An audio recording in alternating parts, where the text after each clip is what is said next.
தமிழ்நாடு கலை இலக்கிய பெருமன்றம் முன்னெடுத்திருக்கிற மகத்தான இலக்கிய பணியான நாளும் ஒரு கதை என்கிற தலைப்பின் கீழ் நாம் ஒரு தொடர் பயணமாக தொடர்ந்து பயணித்துக் கொண்டிருக்கிறோம். தோழமைகளே, ஆளுமைகளே, நம்முடைய பயணம் என்பது இன்றைக்கு புதுமைப்பித்தனுடைய தோமுசி ரகுநாதனுடைய கதைகளை இணைத்துக் கொண்டு 54ஆம் நாள் நிகழ்வாக இணைய வாயிலாக நம்முடைய தோழர் ஜீவாவினுடைய சிந்தனையினுடைய தோற்றுவித்தலுடைய தமிழ்நாடு கலை இலக்கிய பெருமன்றம் 54ஆம் நாள் நிகழ்வில் இணைய வாயிலாக பயணித்துக் கொண்டிருக்கிறோம். தோழமைகளே, இன்றைக்கு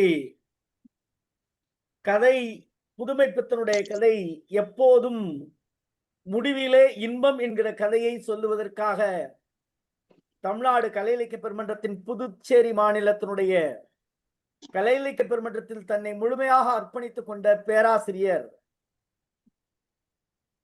புதுச்சேரியில் இருக்கக்கூடிய மத்திய பல்கலைக்கழகத்தினுடைய உதவி பேராசிரியராக இருக்கக்கூடிய அம்மா முனைவர் கி சா புனிதவதி அவர்கள் நம்மோடு இணைந்திருக்கிறார்கள். குறிப்பாக நாளும் ஓர் அதிகாரம் என்கிற தலைப்பின் கீழ் நடைபெற்ற பொழுது முழுமையாக அந்த நிகழ்வை நம்மோடு இணைந்து நடத்துவதற்கு முக்கிய பங்காற்றிய மிகப்பெரிய ஆளுமை பேராசிரியர். எந்த நேரம் இலக்கியம் தொடர்பாக உதவிக்காக அழைத்தாலும் உடனடியாக அதற்கான ஏற்பாடை செய்து தருவார்கள். இன்றைய தினமும் அப்படித்தான்.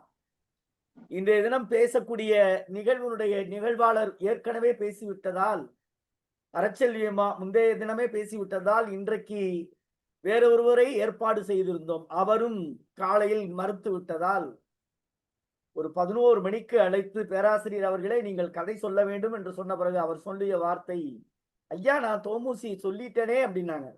அம்மா தோமுசி தானே சொன்னீங்க, புதுமைப்பித்தன் இருக்காரே மறந்துட்டீங்களான்னு கேட்டேன். ஐயா நான் சொல்லிடுறேன் அப்படின்னு சொல்லிட்டு உடனடியாக எப்போதும் முடிவிலே இன்பம் என்று சொல்லுவது போல அவருடைய தலைப்பும் அதை போல தேர்ந்தெடுத்து இன்றைக்கு நம்மோடு கதை சொல்வதற்காக வந்திருக்கக்கூடிய நம்முடைய தமிழ்நாடு கலை இலக்கிய பெருமன்றத்தினுடைய ஒரு அங்கமாக இருக்கக்கூடிய பேராசிரியர் அம்மா புனிதவதி அவர்களை கதை சொல்ல வருமாறு தோழமையோடு அழைக்கின்றேன். தோழமையே வருக, கதை சொல்க.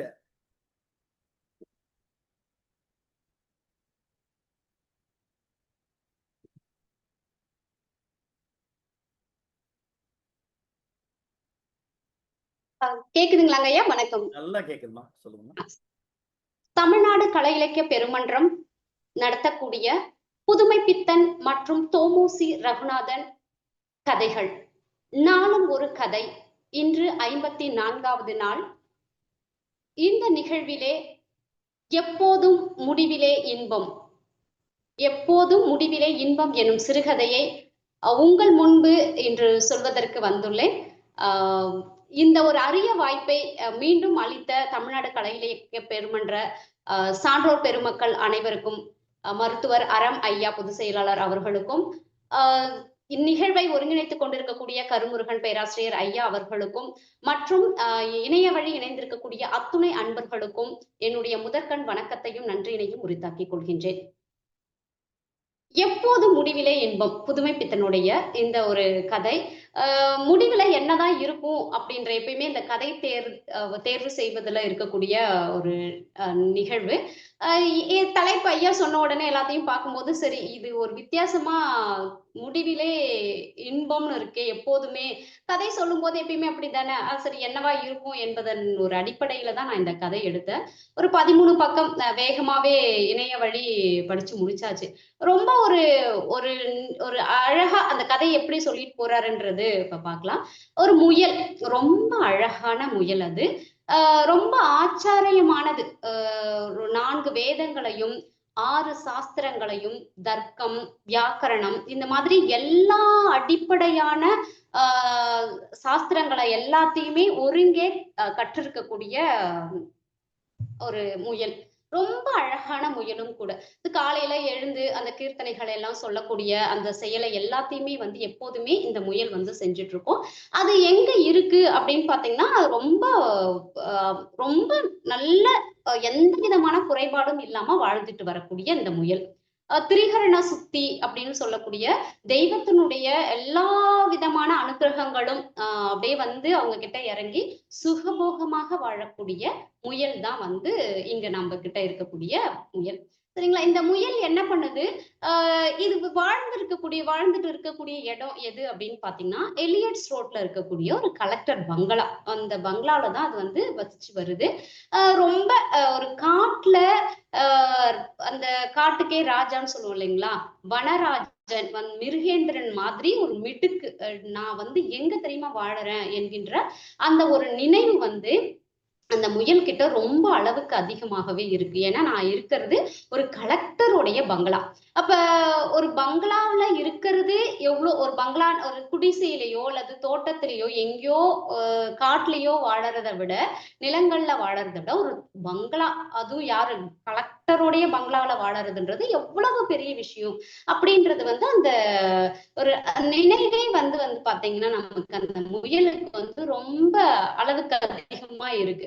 அதனால அது அப்படியே நடந்து போகும்போது ஒரு தோரணை பார்க்கும்போது, ஐயோ! எப்பா இதெல்லாம் என்ன முயல் வந்து கலெக்டர் வீட்டு முயலு அப்படின்ற மாதிரியே எல்லாரும் சொல்ற மாதிரி இவங்க வந்து நடந்துட்டு இருப்பாங்க. அந்த கலெக்டர் வீட்டுடைய அந்த பங்களாவுல இருக்கக்கூடிய எல்லா இடமும் அத்துப்படி. அவங்களுக்கு வந்து எங்க அந்த தோட்டத்துல அதாவது முதல்ல அது எப்படி இருக்குன்றத பத்தி காமிக்கும்போது நமக்கு சொல்லுவாங்க. இது இப்ப இந்த பங்களாவுல அந்த பங்களான்னு அதுக்கு தெரியாது. ஆனா, அந்த பங்களான்னு தெரியறதுக்கே ஒரு மிகப்பெரிய ஒரு இதிகாச கதையே இருக்கும். நடைபெற்று இருந்திருக்கும். அதுல வந்து பாத்தீங்கன்னா, இந்த கதையில வந்து இடம்பெறாதவங்கலாம் வந்து இதிகாசத்துல இடம்பெறாத போனவங்களுடைய பிழையே தவிர, இந்த முயலுடைய பிழை எதுவுமே இல்ல. ஏன்னா, அது பிறந்தது வந்து பாத்தீங்கன்னா, எல்லா ஜோதிடர்கள்லாம் பார்ப்பாங்க இல்லைங்களா? ரொம்ப ரொம்ப இந்த நட்சத்திரத்துல பிறந்து, இந்த லக்னத்துல பிறந்தா வந்து ஏகபோகமா, சுகபோகமா வாழ்வாங்கன்னு சொல்லுவாங்க இல்லைங்களா? அந்த மாதிரி பிறந்தது தான் வந்து இந்த முயல். அதனால எல்லா சர்வ லட்சணங்களும் நட்சத்திரங்களோடையும், லக்னத்தோடையும் பிறந்திருக்கிறதால, இது ரொம்ப படிச்ச முயல். அது அது போதாதுங்களா? 1 படித்த முயல். அதனால 4 வேதம், 6 சாஸ்திரம். அதனால அதுக்கு வந்து எப்படி அதுப்பட்ட குணம் இருக்கும் அப்படின்னு பார்த்தீங்கன்னா, இந்த சமண சந்நியாசிகள் எல்லாம் எப்படி வந்து பாறைகள்ல குடைந்து நிலவறைகள்ல அப்படி அவங்க வந்து அங்க வாழ்ந்துகிட்டு வந்தாங்களோ, அந்த மாதிரி இந்த முயல் வந்து எப்படி அதோடைய நினைவு எப்படிலாம் அது குடைந்து வாழக்கூடியது இல்லைங்களா? பொந்துக்குள்ள வாழறது. அது எப்படி இருக்குன்னா, அந்த ப நம்மளுடைய கலெக்டர் பங்களாவுடைய முன் கேட்ல ரோஜா செடி வச்சிருப்பாங்க. அந்த ரோஜா கேட்ல இருக்கக்கூடிய ஒரு பொந்துல இருந்து அங்க நுழைஞ்சதுன்னா, வெளிய அது இன்னொரு புறம் எங்க வந்து வெளியில வரும் அப்படின்னு பார்த்தீங்கன்னா, பின் புழக்கடைன்னு சொல்லுவோம் இல்லைங்களா? தோட்டத்து வாசப்படின்னு அந்த மாதிரியான இடத்துல கருவேப்பில செடி வந்து வளர்ந்திருந்திருக்கும். அங்க நெறைய குண்டும் குழியுமா தோட்டத்துல எப்பயுமே எதிர் வாசப்படி எப்படி ஒரு நீட்னஸா இருக்கும். பின்னாடி வந்து பரவால்ல அப்படி கிடக்கும் இல்லைங்களா? அதுவும் அது வைக்கிற இடம் பாருங்க. எதிர்க்க ரோஜா, பின்னாடி வந்து கருவேப்பில. அந்த செடியில இருக்கக்கூடிய அந்த கல்லு முள்ளுமா கிடக்குற அந்த இடத்துல இருந்து, அங்கிருந்து ஒரு பொந்துக்குள்ள இருந்து டபால்னு வெளில வந்துரும். அந்த மாதிரி அதுக்கு அந்த இடத்துல, தோட்டத்துல எந்த இடமும் அதுக்கு வந்து ரொம்ப பிடிக்கும். அப்படி வந்து ஏகபோகமா வாழ்ந்துட்டு இருக்குது. அதுக்கு வந்து அதே மாரி வந்து பார்த்தீங்கன்னா, இந்த கலெக்டர் வீட்ல தோட்டத்துல இருக்கக்கூடிய அந்த கீரை வகைகள் பச்சை பசேல்னு கிரீனா இருக்கக்கூடிய அந்த கீரை வகைகள். அதுக்கடுத்து வந்து பார்த்தீங்கன்னா, ஆ இந்த டொமேட்டோ ரெட் கலர்ல சிவப்பு டொமேட்டோ அதெல்லாம் அப்படியே அப்படியே போடுறாரு வார்த்தைகள். இந்த மாரி ரொம்ப ஜாலியா வந்து இருந்து வாழ்ந்துட்டு வருது. ஒரு நாள் என்ன செய்றாரு, இது எப்படி உலாவிட்டு இருக்கோ, அதே மாரி பங்களாவுடைய உரிமையாளர் கலெக்டர் இல்லைங்களா? அவரு ஒரு நாள் உலாவ வந்து அப்படியே தோட்டத்து வழியா போயிட்டு இருப்பாங்க. அப்படி போகும்போது என்ன செய்வாங்க, நடந்து போகும்போது இது எங்க பார்த்தாலும் பள்ளம் தோண்டி வச்சிருக்கு இல்லைங்களா? அதுல தெரியாம சதக்குன்னு ம கால் தடம் பட்டு உள்ள ஒரு கால் சிலிப்பிக்கும். ஒரு சுளுக்கு ஏற்பட்டுடும். இதுக்கு முன்னாடியே வந்து இது ரொம்ப சேஃபா வந்து ரொம்ப பாதுகாப்பா இருக்கும் நம்ம முயலு. என்னன்னு பார்த்தீங்கன்னா, யாராவது காலடி சத்தம் அங்க கேட்குதுனாலே டம்முன்னு அது பொந்துக்குள்ள பூந்து வெளில அந்த பக்கமா ஓடிரும். ஏன்னா நெறைய வழி வச்சிருக்கு. இந்த மாதிரி வந்து போயிட்டே இருக்கும். உடனே இவரு வந்து கலெக்டருக்கு கால் சுளுக்கு ஏற்பட்டுடுச்சுங்க. அவருக்கு ரொம்ப கோபம் வந்துரும். உடனே வந்து அங்க இருக்கக்கூடிய மாலிய கூப்ட்டு அந்த முயல விரட்டுறதுக்கு முதல்ல உத்தரவு போடுவாரு. அவர் வந்து அந்த மாலின்றவர் வந்து ரொம்ப கிழவரு. அவரால ஒண்ணும் அந்த அளவுக்குலாம் வந்ததுன்னா, உடனே வேகமா ஓடி போய் விரட்டி புடிக்கிற அந்த அளவுக்குலாம் ஒண்ணும் ஒரு உடம்புல தெம்பே இருக்காது. ஏன்னா அவரு கிழவர்ன்னு சொல்ட்டாங்க. இருந்தாலும் அவர் வந்து நம்மளால முடியலனாலும் இந்த செயல் நம்ம செஞ்சாகணும் என்பதா வந்து அப்படியே கதை போயிட்டே இருக்கும். அப்ப வந்து பாத்தீங்கன்னா, இவரு உத்தரவு போட்டுட்டாரு. ஆனாலும் இது எப்படி இருக்கும்னு பாத்தீங்கன்னா, இந்த காங்கிரஸ்காரர்கள் வந்து காங்கிரஸ்காரர்கள் என்றால், இந்த தண்டோரா போட்டோ அல்லது வந்து வெளியேற்ற உத்தரவு பிறப்பித்தோ வந்து பாத்தீங்கன்னா, உடனே நடந்திருந்திருக்கும் அந்த செயலு. இது வந்து கலெக்டர் வந்து முயல் தானே, அதனால அப்படியே கொஞ்சம் உத்தரவு போட்டதால அந்த வேலை வந்து ரொம்ப ஸ்லோவா நடந்துட்டு இருக்கும். எதுவுமே வேகமாலாம் நடக்காது. இந்த மாலியும் வந்து என்னடா இது நம்மள வேற இந்த முயல வேற விரட்ட சொல்லிட்டாங்களேன்னு அவர் கஷ்டப்பட்டு அப்படியே கொஞ்சம் கொஞ்சம் பார்த்து பார்த்து அத விரட்டுறதுக்காக ஒரு வழி செஞ்சுன்னே இருப்பாரு. அப்போ வந்து கலெக்டர் வந்து நீ சீக்கிரமா இத விரட்டலன்னா உனக்கு வேலை போயிடும்ன்ற மாதிரி அவரு மிரட்டி வச்சிருந்திருப்பாரு. உடனே வந்து இந்த மாலி வந்து ஒரு ஒரு நாய் வந்து புடிச்சிட்டு வந்திருந்திருப்பாரு. அது வந்து என்னன்னா கருப்பு நாயி, கருப்பு கலர்ல. அந்த கருப்பு நாய் என்ன செய்யும், அவரு வந்து அந்த மாலை கூட வந்து கூடவே சுத்திட்டு இருக்கும். அதுதான் வந்து இப்ப ஸ்பெஷல் ரோந்து உத்தியோகஸ்தர் வந்து கருப்பு நாய். அது ரொம்ப அப்படியே பயங்கரமா ஒரு ஸ்பெஷலா இவங்கள தான் அப்பாயின்ட்மென்ட் பண்ணியிருக்கிறாங்கன்ற மாரி இந்த நாய்க்கு வந்து அப்படியே ரொம்ப இதுவா இருக்கும். என்னன்னு பார்த்தீங்கன்னா, அதுக்கு முயல்னா என்னன்னே தெரியாது. அதுக்கு முன்னாடி பார்த்ததில்ல. ஏன்னு கேட்டீங்கன்னா, அது வந்து டவுன்ல இருக்கக்கூடியது. ஸோ அங்க இருக்கிற அதுக்கு அதுக்கு வந்து இப்ப இருக்கக்கூடிய வசதி வாய்ப்பு எதுவுமே யாராவது சொல் கேள்வியோ, ஏதாவது எப்படி கத்தும், அது எப்படி இருக்கும், எதுவுமே தெரியாதுன்றதால, சரி எப்படியோ இருக்கும். நம்ம ஏதாவது பண்ணோம். நம்மள வந்து இருக்க சொல்லியிருக்கிறாங்க. அது கொஞ்சம் பயந்துகிட்டும் இருக்கும். குடுக்குற அந்த கரிசோற மட்டும் சாப்பிட்டுட்டு, மீதி அ கலெக்டர் சாப்பிட்ட மீதியெல்லாம் போட்டா, அதுக்கு ஒரு டிப்ஸ் மாதிரி அதையும் கொஞ்சம் சாப்பிட்டு நல்லா தைரியம் ஜாலியா வந்து அப்படியே கொஞ்சம் கொஞ்சம் கூடவே இருக்கும். ஏதாவது ஒரு சத்தம் கேட்டதுன்னா, அப்படியே கொஞ்ச நேரம் அந்த இடத்தையே பார்த்துட்டு இருக்கும். சத்தம் வந்திருக்க இடத்த உர்ருன்னு. அப்புறம் ஒண்ணும் கேட்கலன்னா திரும்பி போயிடும். இந்த மாதிரியே வந்து அந்த நாயுடைய செயல் வந்து இருந்துட்டு இருக்கும். ஆ இந்த பக்கத்து பங்களா உடனே என்ன செய்வாங்க, அதுக்கு வந்து எவ்ளோ குடுக்கலாம்? பட்டணத்துல இருந்து புடிச்சிட்டு வந்த நாய்க்கு வந்து அரை வீச மாமிசம் அது எல்லாமே அதுக்கு வந்து போட்டு, எப்படி இருக்கணும்? என்ன மாரிலாம் பண்ணணும்? இதுக்கு வந்து அவரு சொல்லுவாரு. எப்படி வந்து அந்த நாய்க்கு வந்து அ எதுவுமே ம் முயல்னா எப்படி இருக்கும்னு தெரியாததுக்கு ஒரு வார்த்தை ஒரு ஒரு சின்ன சென்டென்ஸ் குடுத்திருப்பாங்க. என்ன அப்படின்னு பார்த்தீங்கன்னா, முயல் எப்படி இருக்குன்றது வந்து தெரியாததுக்கு, அது ஒண்ணும் எழுத்தாளன் கிடையாது. எழுத்தாளனா இருந்ததுன்னா, எதையாவது அவன் வந்து கற்பனை செஞ்சு இப்படி இருக்கும்னு பார்ப்பான். இல்லன்னா ஏதாவது கேட்டு கேட்டு கூட எழுதிடுவான். உள்வாங்கிக்குவான். ஆனா இந்த கருப்பு நாய் எவ்வளோத்தரும் யோசனை பண்ணி பார்த்தும், அதுக்கு வந்து இந்த முயல் எப்படி இருக்குன்றது தெரியவே இல்ல. இப்படியே கொஞ்சமா போயிட்டு இருக்கு. இந்த நமக்கு முயல் இருக்கு இல்லைங்களா? நம்மள யாரோ வந்து வாட்ச் பண்றாங்கன்ற மாதிரியே நான் அதுக்கு ஒரு நெனப்பு வந்துரும். சரி யார் அது அப்படின்னு சொல்லிட்டு அது ஒரு தடவ வந்து அந்த பொந்துக்குள்ள இருந்து வெளிய எட்டி பார்க்கும். அப்ப வந்து பார்த்தீங்கன்னா, இந்த நாய் இருக்கிறத வந்து அது கொஞ்சம் பார்த்துரும். உடனே வந்து யாரு தான் நம்மள வந்து மொறச்சு மொறச்சு பார்க்கறது, நம்மள புடிக்கிறதுக்குலாம் ஆளெல்லாம் வேற வச்சிருக்காங்க. எப்படியாவது இது வந்து கயிற்றறவு. இந்த கயிறு வந்து பாம்புன்னு பார்த்து பயப்படுற போலிலாம் கிடையாது. நான் வந்து படிச்சிருக்கேன். நான் எப்படி எல்லாத்தையும் வந்து தைரியமா எதிர்கொள்ளலாம் எப்படி என்ன ஆகுறது அப்படின்னு சொல்லிட்டு ஒரு தைரியத்த வர வச்சு, இன்னும் பார்க்கும் அப்படி என்னாதான் ஆகுது அந்த நாய நானா பார்த்துடலாம் அப்படின்னு சொல்லிட்டு, அது அந்த பொந்துக்குள்ள இருந்து அப்படி எட்டி பார்த்துட்டு இருக்கும். அது யாரு? அப்படின்னு ஒரு கேள்விய இலக்கண பிழை இல்லாம கேட்டிருக்கும். "அது யார்?" அப்படின்னு. உடனே "அதாரது" அப்படின்னு உடனே இந்த நாய். ஏன்னா அது வந்து லோக்கல்ல இருந்து வந்ததால, அதனுடைய அது எப்படின்னா, கொச்சையான வார்த்தையால "அதாரது" அப்படின்னு இவரு வந்து அது யார்?" அப்படின்னு அந்த இலக்கண பிழை இல்லாம பேசுறதாக வந்து நமக்கு கதையில குடுத்திருக்கும். இது வந்து உடனே நான் தான் வந்து ஸ்பெஷலா வந்து அதுக்கு வந்து ஏன்னா, ஆ முயல் யாருன்னு அதுக்கு தெரியாது இல்லைங்களா? அதனால என்ன பண்ணுது, சொல்லுது. இந்த மாரி நான் வந்து இங்க வந்து ப புதுசா வந்து நான் அப்பாயின்ட்மென்ட் பண்ணியிருக்கிறாங்க. நான் வந்து முயல வந்து கண்டுபிடிக்கலான்னு இருக்கிறேன் அப்படின்ற மாரி பேசின உடனே, அப்படியா? நீ முயலெல்லாம் பார்த்துருக்கியா?" அப்படின்னு கேட்டோனே, "இல்ல, இல்ல" அப்படின்னு சொன்னேன். "சரி நான் தான் நீ தேடிக்கிட்டு இருக்கிற முயலு" அப்படின்னோனே, "ஐயோ! நான் தேடிட்டு இருக்கிற முயலு நீதானா?" அப்படின்ட்டு அதுக்கு கொஞ்சம் அ 2ம் வந்து பேசும். "அப்ப உன்ன புடிச்சு குடுக்கலன்னா எனக்கு வந்து வேல போயிடும்" என்பதா வந்து இந்த யார்கிட்ட? அ முயல் கிட்ட. முயல் கிட்ட வந்து நாய் வந்து அந்த கருப்பு நாய் வந்து பேசும். உடனே அந்த கருப்பு நாய் முயல் என்ன சொல்லும், நீ என்ன புடிச்சு குடுத்துட்டனாலும் உனக்கு வேல போயிடும்" அப்படின்னு. எப்படின்னு கேட்டா, "என்னதான் புடிச்சு குடுத்துட்டல, அப்புறம் எதுக்கு உனக்கு தண்டமா வந்து வேலை இல்லாம வெட்டியா சோறு போட்டுட்டு யாராவது உட்காந்துருப்பாங்களா?" அப்படின்னா என்ன பண்ணும், உனக்கு வேலை வேணும்னா என்ன புடிக்காம இருக்கணும். அப்பதான் உனக்கும் வேலை கிடைக்கும் அப்படின்னு சொல்லி அந்த நாய வந்து அத வந்து சொல்லி வச்சுக்கும். சரின்னு சொல்லிட்டு 2 பேரும் வந்து ஒரு சமாதானத்துல போயிருப்பாங்க. இப்ப என்ன சொல்லும் இந்த முயல் வந்து எல்லாமுமே "உனக்கு ஏதாவது படிச்சிருக்கிறியா?" அப்படின்னு கேட்டோனே, "எனக்கு எதுவுமே தெரியாது. எனக்கு எதுவுமே படிப்புலாம் கிடையாது" அப்படின்னா, அந்த கருப்பு நாய் சொன்ன உடனே, "சரி நான் சொல்ற வேலைய செய்யி. அப்படின்னு நம்ம 2 பேரும் சமாதானமா இருந்துக்கலாம். உனக்கும் வேலை போகாது, சாப்பாடு கிடைக்கும்.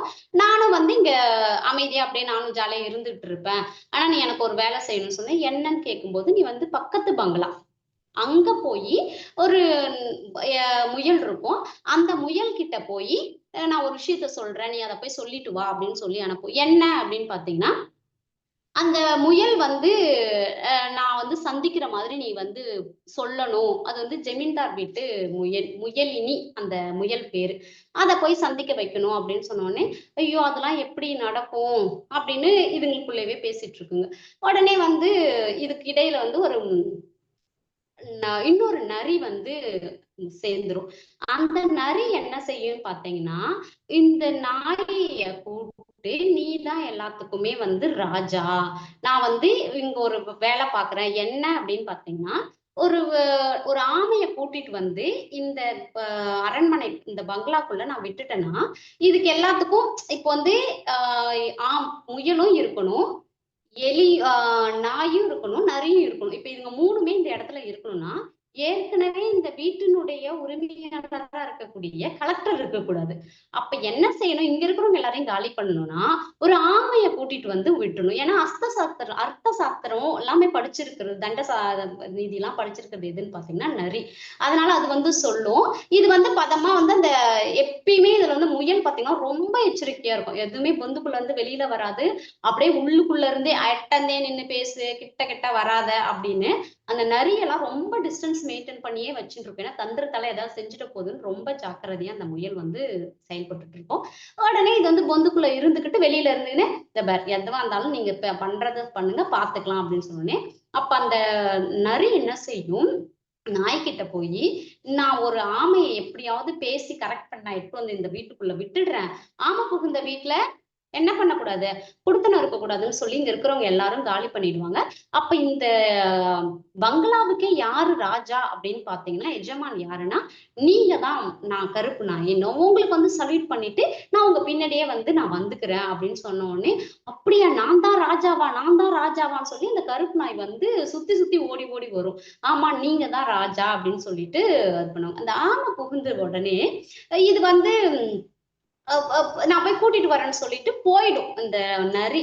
இதுக்கு இடையில வந்து இந்த முயலினிய வந்து சந்திக்கிறதுக்கு தூது விட்டு அனுப்ப சொல்லுவோம் இல்லைங்களா? அந்த முயல் வந்து நாய இந்த கருப்பு நாய் என்ன பண்ணும், பக்கத்து வீட்டு பங்களாக்குள்ள யாராவது கருப்பு நாய வந்து அதுவும் வந்து அது பார்த்தாலே அதுக்கு ஒரு டயலாக்லாம் பின்னாடி சொல்லியிருப்பாங்க. அது வந்தா விடுவாங்களா? எல்லாம் புடிச்சு அடிச்சு திருத்தி விட்டுருவாங்க. சமத்தே வாங்கிட்டு வந்துரும். வாங்கினோம், ஐயய்யோ! என்னாச்சோ தெரியலையேன்னு சொல்லிட்டு, இந்த செய்தி எப்படியோ வந்து முயலுக்கு தெரிஞ்சு, அது வந்து நான்லாம் விசாரிப்பேன். என்ன நீ நல்லா அடி வாங்கினே அது 2 நாளா வேற காணாத போயிருக்கும். அப்பதான் வந்து இந்த நரி வந்து இடையில புகுந்திருக்கும். என்னன்னு பார்த்தீங்கன்னா, ஒரு பிரச்சனை நீ எப்படியாவது வா வெளியில அப்படின்னு அந்த முயல வந்து வெளியில வர வைக்கும். நாய். அ என்ன என்ன பிரச்சனை? ஏதோ நான் ஒரு வேலை சொன்னா, நீ போய் அந்தாண்ட முயலினிய சந்திச்சுட்டு வா. நான் சந்திக்கணும், பேசணும்னு சொன்னேன். நீ என்ன ஜாதின்னு கேட்டுட்டு வர சொன்ன. எந்த இனம்னு கேட்டுட்டு வர சொன்ன. நீ அதெல்லாம் போய் கேட்டுட்டு வரல. 2 நாளா ஆளையும் காணோம். ஒரு வேலைய சொன்னா ஒழுங்கா செய்ய மாட்டியா? அப்படி இப்படின்னு சொல்லிட்டு அந்த முயல் கத்திட்டு இருக்கும். உடனே அப்ப என்ன பண்ணுவாங்க, அந்த அந்த நாய் என்ன சொல்லும், "இங்க பாரு, நானே ரொம்ப கடுப்புல இருக்கிறேன். என் சாப்பாட்ட எல்லாத்தையுமே வந்து இந்த நரி வந்து வந்து 2 நாளா சாப்பிட்டுட்டு போயிடுச்சு. நான் என்னதான் பண்றது? எனக்கு இப்ப சாப்பாடும் இல்ல. நான் வேற அங்க உதையும் வாங்கிட்டு வந்தேன். நான் எவ்வளோ தூரம் தான் வலிய பொறுத்துக்கிட்டு அழுதுகிட்டு கிடக்கிறது. எனக்கு பசி வேற தாங்க முடியலன்ற மாரி பேசும்போது தான், இந்த கூட்டு சேர்ந்து அவங்க என்ன பண்ணுவாங்க, ஆமைய கூட்டிட்டு வந்து உள்ள வுட்டுட்டு வெளிய தொரத்திடலாம் அப்படின்னு இந்த வீட்ல இருக்கிறவங்கலாம் தொரத்திட்டு, நாம வந்து ராஜா அதாவது எஜமான், அதுக்கப்புறம் சேவகன், ராஜா நான் தான் ராஜான்னு போலான்ற மாரிலாம் ஐடியா பண்ணிட்டு, அந்த எடுத்துட்டு வந்து எத விட்டுடுவாங்க, ஆமைய விட்டுடுவாங்க. ஆமையும் என்ன செய்யும்னு பார்த்தீங்கன்னா, உள்ள வந்த உடனே எல்லாம் அந்த வேலையாளையும் அடிச்சு, மாளிகையும் தொரத்தி விட்டுடுவாங்க.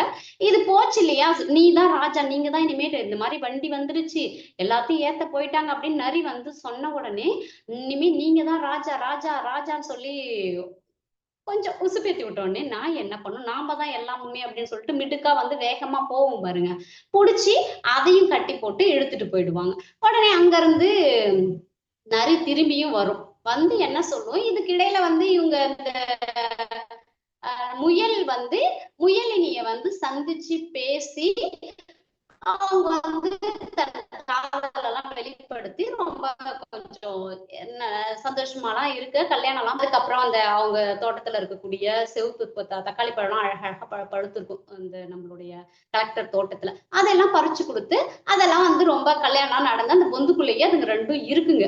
என்ன இந்த நேரத்துல வந்து டிஸ்டர்ப் பண்ணிட்டு இருக்கு இந்த நரி, வேற வேலையே இல்லன்னு சொல்லிட்டு அதுக்கு ரொம்ப கோவம் வந்து என்ன பண்ணும், இப்ப என்ன வேணும் உனக்கு? அப்படின்னோனே, இனிமே நீங்க தான் வந்து ராஜான்னோனே, என்னது நான் தான் ராஜாவா? நான் எப்படி ராஜாவாக முடியும்னோனே, இந்த மாரி அந்த நாய் வந்து என்னதான் நம்ம வந்து செஞ்சாலும், அது நாய் நாய் தானே. அது அது புத்திய தான் காட்டும். இங்க இருந்து ராஜா ராஜான்னு அத கூட்டிட்டு போனா, அது என்ன பண்ணுச்சு, அங்க போனோனே எஜமான பார்த்தோனே சோறு போட்டாங்க இல்லையா? அதனால வால குழச்சுக்கிட்டு அவன் பின்னாடியே நின்னுக்குச்சு. அவன் என்ன பண்ணான், ஆ கலெக்டரு, அ ஒழுங்கா நீ வேலையும் செய்யல. உன் கூட ஒரு தண்டத்துக்குன்னு ஒரு நாயும் வச்சிருக்கா. சேர்த்து புடிச்சு கட்டி போட்டு அந்த வண்டியில அந்த நாய ஏத்தி அனுப்பி விட்டான். இப்ப யாருமும் இல்ல. எல்லாமும் போயாச்சு. இனிமே நீங்க தான் வந்து ராஜா. அந்த முயல சொன்னோனே, ஐயோ! இந்த கதைலாம் நீ பண்றதெல்லாம் வந்து ரொம்ப உன் தந்திரம்லாம் இங்க செல்லாதுன்ற மாதிரி அந்த முயலினி என்ன செய்யும், உள்ளயே இருக்கும். வெளியிலே வராது. ரொம்ப பாதுகாப்பா இருக்கும். இந்த நேரத்துலலாம் வந்து இந்த கதையெல்லாம் சொல்லிட்டு இருக்காத. முதல்ல நீ வந்து கிளம்பு அப்படின்னோனே, இந்த நரி போகும் பாருங்க.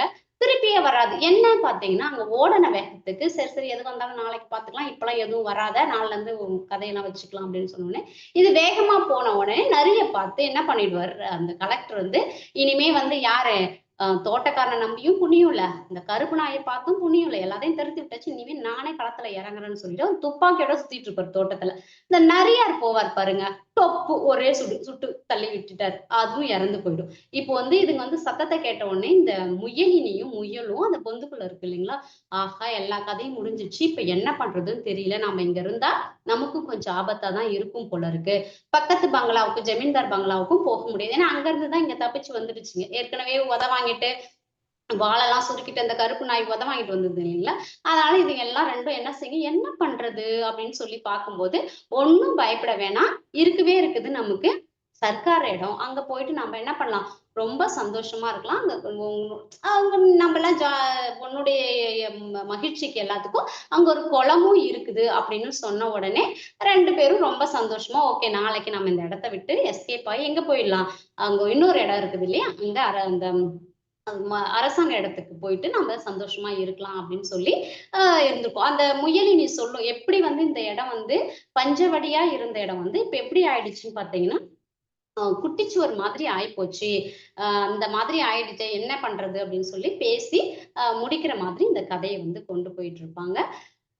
முடிவிலே எப்போதும் இன்பம் என்கின்ற இந்த சிறுகதையை ஒரு முயல், ஒரு நரி, ஒரு நாய் இதனூடாக சமூகத்தில் நடக்கக்கூடிய அவலங்களை ரொம்ப அற்புதமா வந்து இந்த கதையின் வழி சொல்லியிருக்கக்கூடிய புதுமைப்பித்தன் ஐயா. அந்த கதையை சொல்வதற்கு எனக்கு வாய்ப்பளித்த இந்த தமிழ்நாடு கலை இலக்கிய பெருமன்றத்திற்கு என் முத்தான நன்றியினை தெரிவித்துக் கொள்கின்றேன். நன்றி.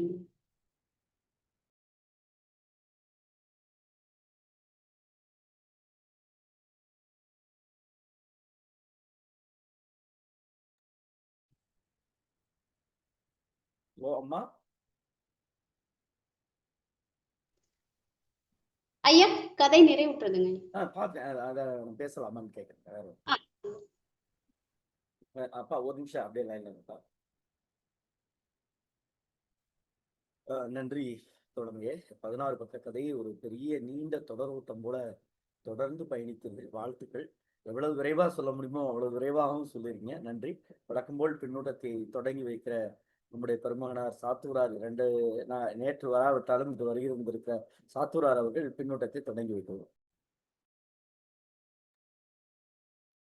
தோழர்கள் அனைவருக்கும் வணக்கம். பேராசிரியர் அவர்களுக்கு வணக்கம். இன்று கதை சொல்லிய புனிதவதி ரொம்ப இந்த கதையை வந்து ஒரு 12 பக்கம் இருந்தா கூட கொஞ்சம் சுருக்கமாக அந்த சொல்ல வேண்டிய கருத்துக்களை மட்டும் அழகாக சொல்லி இந்த கதையை சிறப்பித்து வைத்தார்கள். இந்த கதையை நான் படிக்க போகும்போது அந்த காலகட்டத்தில் ஏதோ ஒன்று புதுமைப்பித்தனை பாதித்த இல்ல அவருக்கு எதிராக நடந்த நிகழ்ச்சிகள், அவருக்கு எதிராக பட்டவர்களை பற்றி ஒரு கதையாக எழுதி வைத்திருக்கிறார் என்று எனக்கு தோன்றுகிறது. அது உண்மையிலேயே அந்த நரி யாரு, நாய் யாரு, முயல் யாரு, முயலினி யாரு, அது தோட்டக்காரன் யாரு அப்படின்னு நம்ம வந்து பார்க்கணும். இது வந்து சமூகத்தினுடைய ஒரு அவலத்த சொல்ற மாரி நம்ம சொல்ல முடியல. அதுக்கு ஏன் சொல்ல முடியும் அப்படின்னா, அது அதனுடைய குணங்களை சொல்லுது. இப்போ வந்து முயல்னா, முயல் எப்படி இருக்கணுமோ, வலையில இருக்கணும். அது இந்த பக்கத்துல அந்த பக்கம் போற மாரி இருக்கு. நாய்ன்னா நாய் எப்படி இருக்கணும், அப்படி இருக்கு. ஆனா அந்த நாயே வந்து கொண்டு வராங்க அப்படின்னு சொன்னா, அப்ப அந்த கலெக்டர் பங்களாவுக்குள்ள வந்து கலெக்டரையும் கலெக்டருக்கு துன்பத்தை கொடுக்கக்கூடிய, துயரத்தை கொடுக்க ஏதோ நிலைகள் நடந்துகிட்டு இருக்கு. அப்ப அத வந்து தவிர்க்க வேண்டும் என்றால், அதற்கு தகுந்த ஒரு ஆளை நியமிக்க வேண்டும் தான் நாய கொண்டாந்து வைக்கிற மாரி காட்டுறாங்க. அப்ப இது வந்து பிராணிகளை வைத்து சொல்லியிருந்தா கூட, உண்மையிலேயே இது மனிதர்களை குறிப்பிடுவதாக அமைந்த கதை போல தெரியுது. இதுல ஒண்ணொண்ணு பார்த்தீங்கன்னா, அவங்கவங்களுக்கு ஒரு குணாதிசயங்கள பாருங்க. ஒண்ணு வந்து முயல் வந்து தாவரவன தாவரங்களை உணவா உண்ணக்கூடிய ஒரு பிராணி. நாய் வந்து மாமிசத்தை உண்ணக்கூடிய பிராணி. அப்ப இப்படி இருக்கும்போது 2 பேருக்குமே நம்ம 2 பேருக்குமே ஒத்து வராது. இந்த ஒத்து வராது அப்படின்னு சொல்றது வந்து எழுத்தாளர் எப்படி சொல்றாரு பாருங்க. த அதாவது எண்ணெயும் தண்ணியும் சரிப்பட்டு வருமா? எண்ணெயும் தண்ணியும் கலந்துக்கிட்ட மாரி சரிப்பட்டு வருமா? அது வரவே வராது. உறவுன்னா தண்ணீர்ல பால் கலக்கிற மாரி இருக்கணும். அப்ப நம்ம 2 பேருக்குமே இது ஒத்து வராது. அப்படின்னு சொல்லி இந்த டயலாக் போய்க்கிட்டே இருக்கு. இது இப்படியே போகுதுன்னா, அப்ப நரி இந்த இந்த இப்படி ஒரு பக்கத்துல இருந்து கொண்டிருந்தா கூட நரி எப்பயுமே வந்து அதனுடைய வேலைய காட்டுங்கிறது சரியா போகுது. அப்ப நீ தலைவனாரு, நான் தலைவனா இருக்கேன்னு உள்ளேயே வந்து உள்குத்து வேலைகள் பார்த்து 2 பேருடைய மனதையும் கெடுத்து குட்டிச்சோறாக்கி கடைசியில என்ன ஆகுதுன்னா, ஆ இப்பதான் புரியுது. கலெக்டருக்கே தெரிஞ்சுட்டு இது எதுவும் வந்து சதி வேலை நடந்துட்டு இருக்கிறது. அந்த நரி கொல்லப்படுகிறது. ஆ அப்ப அவரே வந்து நம்ம வந்து இவங்கள நம்பியெல்லாம் ஒண்ணும் கதையாகாது அப்படின்னு சொல்லிட்டு தான் அவரே வந்து ரவுண்டு சுத்தி வர்ற மாரி காட்டியிருக்காங்க. இதுக்கு இடையில என்ன அப்படின்னு சொன்னா, முயலினியும் வந்து அந்த துப்பாக்கி சத்தத்த நம்ம இன்னமே அவன் துப்பாக்கி எடுத்துட்டான். இன்னமே நம்ம வந்து இதுல இருக்கிறது வந்து ஆபத்து தான் அப்படின்னு சொல்லி வெளியேறுவாங்கல்ல. அது மாரி வெளியேறி இன்னொரு இடத்துக்கு போயிருவோம் அப்படின்ற மாரி இருக்குது. ஆனா இந்த கதைய வந்து உண்மையிலேயே நானும் படிச்சு பார்த்தேன். இது வந்து அ ஒருவேளை அவருடைய காலத்துல, புதுமைப்பித்தன் காலத்துல இப்படி ஏதோ ஒண்ணு நடந்திருக்கு. அத வந்து இந்த பிராணிகளுடைய பெயர்களை வைத்து இந்த கதைய புனைந்திருக்கிறாரு. ஆனா உண்மையிலே நமக்கு இதை பற்றி முன்னமே தெரிந்திருந்தால் தான், இத கொஞ்சம் வந்து நம்ம விளக்குறதுக்கு முடியும். மற்றபடி இதனுடைய எழுத்து, அந்த நடை, கதையினுடைய நடையெல்லாம் வந்து சிறப்பா இருக்கு. அத வந்து புனிதவதி வந்து ரொம்ப சிறப்பா சொன்னாங்க. வாழ்க வளமுடன். வணக்கம். வாழ்த்து. நன்றி தோழமையே. மகாராஜன் ஐயா. ஐயா வணக்கம். வெளியில இருக்கேன். இருந்தாலும் கதையை முழுமையா கேட்டா அம்மா ரொம்ப அழகா சொன்னாங்க. கதையை சொல்லுறதுல வந்து அவ்வளவு கோர்வையா அந்த கதையை வந்து எடுத்து சொன்ன விதம் ரொம்ப அழகு. அதே மாதிரி அந்த கலெக்டர், அதாவது சிரிப்பா அந்த முயல் குட்டி வந்து மாவட்ட ஆட்சித்தலைவருடைய அலுவலகத்துல இருக்கிற மாதிரி சொன்னாங்க. இது வந்து மாவட்ட ஆட்சித்தலைவர் ஒரு வசதியா இருக்காரு அப்படிங்கிற பின்புலத்தையும் வெளிப்படுத்த மாதிரி இருந்தது. அதே மாதிரி ஐயா இப்போ சாத்தூர் கணேசன் ஐயா சொன்ன மாதிரி இது அப்போது நடந்த ஒரு சம்பவத்தை தான் பதிவு பண்ணுதோ அப்படிங்கிற மாதிரி தான் எனக்கும் தோணுது. நல்ல அழகான கதை. அது சிறுவர்கள் வந்து இந்த கதை, இந்த மாதிரி கதைகள்லாம் வந்து சிறுவர் இலக்கியத்துல உள்ள கதைகள் போல இந்த கதையும் வந்து கதையோடைய தளமும் இருந்தது. ரொம்ப ரசிக்கும்படியா இருந்தது. அம்மாவுக்கு வாழ்த்துக்கள் ஐயா, வாழ்த்துக்கள். நன்றி பேராசிரியர் பெருமகனாரே. அரச்செல்வியம்மா. நன்றி.